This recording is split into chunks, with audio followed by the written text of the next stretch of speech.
Hello everyone and welcome back to the Blackfoot Book Club and another exciting edition, yes, another exciting edition of the Essential Film Reviews collection, and I bring you Cocaine Bear from 2023. After seeing the trailer for this based on true events tale from 1985 on every trip to my local cinema during the past few months, I didn't hold out much hope of enjoying this bizarre romp into a surreal past, but I'm allowed to be wrong on occasion.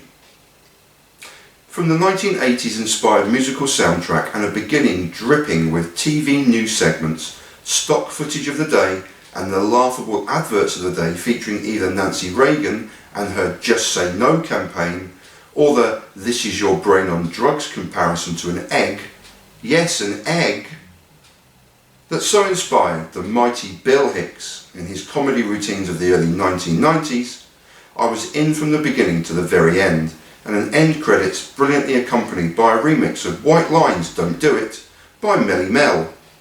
Are you the hunted or the hunter? That particular rhetorical question is especially apt as Cocaine Bear has both, and on either side of the white dividing line as the hunters and the hunted go in search of £70 of football-sized packages of cocaine dropped from an aeroplane over Knoxville, Georgia and scattered all across the appropriately named Blood Mountain. Almost immediately you have two tourists, two children, two hapless drug smuggling hoodlums and one very amorous park ranger caught up, whether they wish to be or not, in the finding and hunting of the illegal treasure and, naturally, a giant black bear with a taste for cocaine as well as human blood. Written by Jimmy Warden and directed by Elizabeth Banks, it's like Coke Christmas apparently.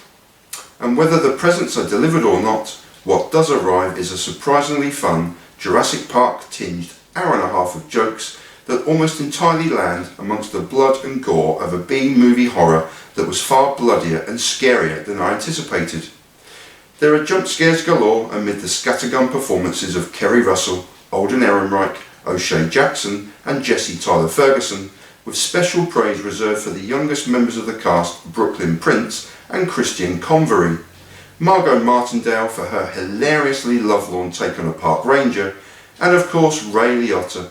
In one of his final ever appearances on the big screen, he graced so magnificently in his 4-decade-long cinematic career.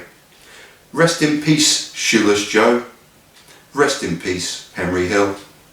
Rest in peace, Ray Liotta. Peace and solidarity. And thanks very much for watching. Peace everyone.